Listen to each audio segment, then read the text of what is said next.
India planning कर रहा है कि किसी तरीके से बदला ले। वो बदला लेने की पूरी तैयारी हो रही है वहाँ कि हम कैसे अगला अटैक पाकिस्तान पे करेंगे जो ज़्यादा एस्केलेशन की तरफ ना जाए मगर हमें हमारा रिवेंज हो जाए। मतलब हमने एम्बुलेंसें दी हैं, ये मतलब पाकिस्तान की दुश्मनी में इंडिया क्यों करता है इतना प्यार तालिबान के साथ, ये इतनी ज्यादा क्यों चल रही है? और पाकिस्तान जिनके पास मौका था, पाकिस्तान ने अपने ताल्लुकात बिगाड़ दिए सिर्फ ट्रंप को खुश करने के लिए। अब ट्रंप को खेलने के लिए कल कोई और खिलौना मिल गया या उसे कोई नया शुगल मिल गया जंगों के अलावा, तो वो इस तरफ तवज्जो नहीं देगा। कह रहे मेरे दोस्त है ट्रंप, लोगों के मुल्कों में अंदर इतने लोग रहते नहीं है पावर में, और मेरा दोस्त जो है वो तो देखो पावर में है, और मेरा दोस्त कितना अच्छा है, और मेरा दोस्त ऐसे है, मेरा दोस्त वैसे है। तो वो बेसिकली तो पहले दोस्त की तारीफें कर रहे हैं और साथ ये कह रहे हैं इनका पॉलिटिकल कैरियर ना तबाह हो जाए। अभी मैं आपको अगर एक और खबर बताऊं तो वो खबर ये है कि प्रेसिडेंट ट्रंप की टेलीफोनिक कन्वर्सेशन हुई है प्रेसिडेंट पुतिन के साथ।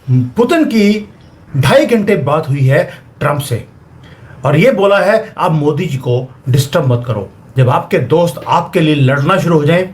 2.5 घंटा। और अमेरिका के लिए प्रॉब्लम तो यही है कि पिछले 11 साल से कोशिश के बावजूद वो रेजिम चेंज कर नहीं पा रहा है। कि ऐसा क्या है मैडम जो मोदी साहब, मतलब वाई? इंडिया ने तो ऑलरेडी अपनी कुछ फोर्सेस मूव कर दी हैं टुवर्ड्स आवर ईस्टर्न बॉर्डर, वो इसीलिए ताकि हमारी फौज जो है वो इधर आके फोकस रहे। कहाँ लड़ेंगे आप लोग? मतलब इधर भारत है, उधर से अफगानिस्तान है, और बीच में सर बहुत पिटाई होने वाली है, मैं बता रही हूँ। So people still don't realise how much prime minister Modi has immuned India from external challenges. तो किसी स्टेज पे भी इंडिया जो है वो अपनी लाइन के ऊपर और एक्शन कर सकता है ताकि आप फिर इधर थोड़ी तवज्जो दें, उधर से वो कर सकते हैं।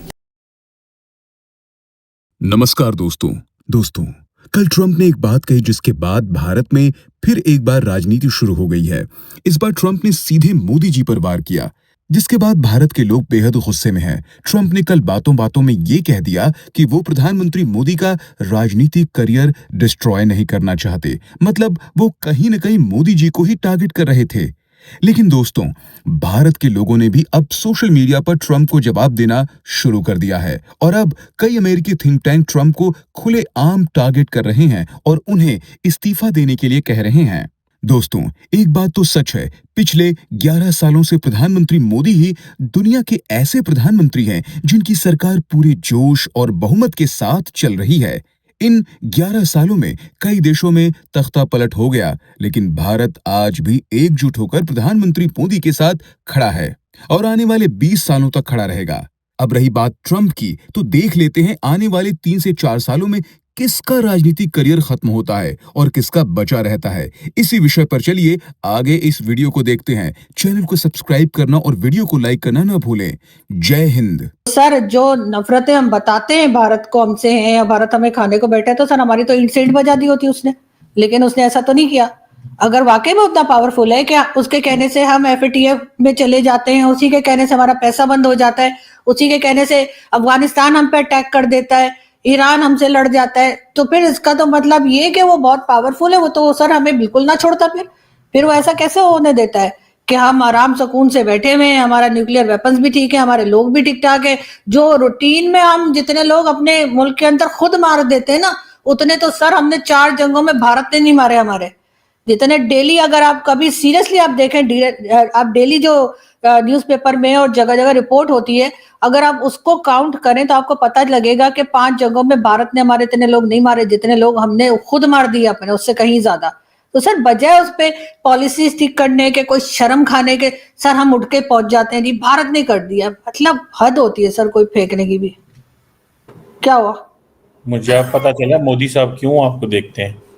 मैं तो आज 18 मिनट आप कंसेक्टिवली मोदी साहब के हक में बातें कर रही हैं। मैं कहा जो मोदी साहब को, मतलब मुझे समझ नहीं आ रही थी कि ऐसा क्या है मैडम जो मोदी साहब, मतलब why he is like Edward listener of your show, watcher है आपके। तो वो आपकी बात सही है कि आप उनके बिहाफ पे पाकिस्तानी लोगों को कन्विंस कर रही हैं कि भाई इंडिया जो है वो ऐसा नहीं है जैसा आप समझ रहे हैं। चले मैडम, मैं आपकी बात मान लेता हूं। नहीं ठीक है, थोड़ी बहुत टेंशन है सर, लेकिन उसको बढ़ा तो हम ही रहे ना। मैं देखे, मैं अगर आपको मोदी साहब ने यकीन दिला दिया है ना तो फिर आपके बिहाफ पे हम समझ जाते हैं कि आप सही कह रही हैं। ये चाहते क्या है? ये चाहते हैं कि प्राइम मिनिस्टर मोदी कभी ना कभी पेशेंस लूज करके कुछ ऐसा डायरेक्टली ट्रंप के खिलाफ बोल दे, so that it becomes Washington versus New Delhi. But India वो करेगा नहीं, because this is not the time to get on head on with anyone. सोचिए, सो आपके देश, I will not be surprised Adi भाई, ये जो ट्रंप बोल रहा है ना कि अरे मोदी जी ने prime minister Modi called up and ये सब झूठ है, पूरा झूठ है। इसको कंस्ट्रक्ट की, आई टेल यू, मैं फॉर द कॉन्टेक्स्ट में आपको बता देता हूं लोगों को। रशिया से $100 बिलियन से ज्यादा तेल हम लोगों ने खरीदा है पिछले 3 साल में। अगर प्राइस एक वेरी बिग इशू है, इस प्राइस मार्जिन हम बेहतर मिल रहा था, बट इंडिया ने कभी नहीं कहा कि सिर्फ रशिया से लेना है, थोड़ा बहुत अमेरिका से भी ले लेंगे, दैट्स ओके। और कभी कभी परसेंटेज डिक्लाइन होगा। हाँ, we are taking. No. We have reduced our oil imports from the Middle East. Saudi, Qatar, Kuwait को बोल दिया भैया थैंक यू, बाद में देखेंगे, अभी आप नहीं, वो because of the geopolitical tensions there, वो व्लादिवोस्तोक चेन्नई होगा, एनएसटीसी चैलेंज में बहुत सारे। All I am saying is that कभी कभी आप देखेंगे रशिया से तेल कम होगा, ज्यादा होगा, that spin has been given कि देखो पूरा बंद कर रहा है। तो ये जो बार बार झूठ फैलाया जा रहा है, ये झूठ, आई विल नॉट बी सरप्राइज्ड अगर इंडिया में कुछ लोग इस टर्म के गवर्नमेंट को बोल रहे हैं कि ऐसा करो, एम्बैरस करो। आई विल नॉट बी सरप्राइज वो एडवाइस अगर कहीं ना कहीं कुछ चैनल से इंडिया से ही आ रहा है कुछ लोगों का, keep embarrassing government of India. नहीं तो if you look at the loop in which it is working, वहां से कोई स्टेटमेंट आता है, यहां पे कुछ बोल देता है supporting that statement. Dead economy के टाइम भी बोला गया, हाँ तो आपको पता नहीं इंडिया तो डेड इकोनॉमी है, यहां पे बोले हमारे यहां के शहजादे,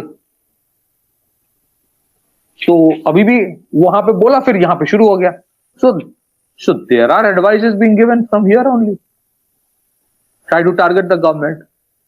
लेकिन भाई मैं एक चीज कहना चाहता हूं, तुम लोगों ने 2001 से 2014 तक या 2013 तक कोई कसर नहीं छोड़ा to target prime minister Modi and home minister Amit Shah when they were in Gujarat. आपने कोई कसर नहीं छोड़ा था। तो आप राष्ट्रीय राइफल को बोलते हो बैटल टेस्टेड, आप इंडियन आर्मी को बैटल टेस्टेड बोलते हो। आप लोगों ने तो मोदी जी और अमित शाह जी को 13 साल से बैटल टेस्टेड बनाकर भेज दिया।